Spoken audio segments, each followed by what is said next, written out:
ফাঁস কলকাতায় চাঁদার জন্য জোরজুলুম। অভিযোগ, দাবি মোতাবেক চাঁদা না পাওয়ায় ভাঙচুর চলে চিকিৎসক দম্পতির গাড়িতে। রীতিমতো আতঙ্কে রয়েছে পরিবার। সূত্রের খবর, বেহালার রাজা রামমোহন রায় রোডের বাসিন্দা চিকিৎসক দম্পতি অভিলাষা পল ও অরূপ নন্দন দাসের কাছে শিবরাত্রির অনুষ্ঠান উপলক্ষে 10,000 টাকা চাঁদা দাবি করে স্থানীয় ক্লাব। ক্লাবের জুলুমবাজিতে চক্ষু চড়ক গাছ দম্পতি।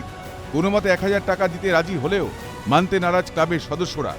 এরপর বাড়ির ছাদে মাইকও লাগাতে না দেওয়ায় ক্লাবের সদস্যদের ক্ষোভের আগুনে হয় ঘৃতাহুতি, যার বড়সড় খেসারত দিলেন চিকিৎসক অভিলাষা পল ও অরূপ নন্দন দাস। ব্যাপক ভাঙচুর করা হয় চিকিৎসকের গাড়ি।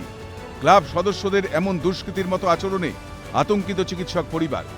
ইতিমধ্যেই ঘটনার জেরে বেহালা থানায় লিখিত অভিযোগ জানান চিকিৎসক দম্পতি।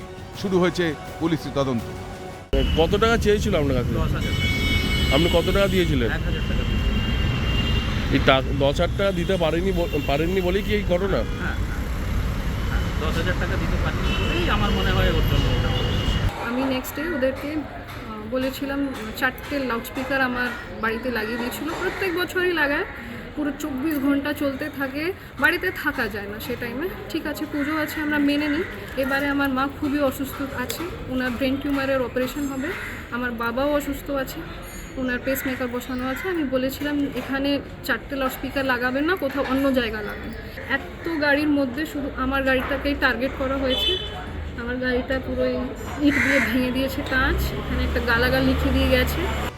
অভিযুক্তদের বিরুদ্ধে আইনানুগ ব্যবস্থা গ্রহণের আশ্বাস দিয়েছেন স্থানীয় কাউন্সিলরও।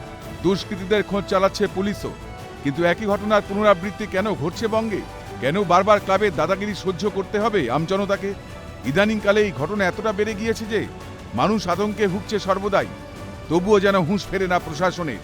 এই ঘটনার জেরে আবারও প্রশ্নের মুখে দাঁড়িয়ে প্রশাসনের কর্মদক্ষতা, তা বলাই বাহুল্য।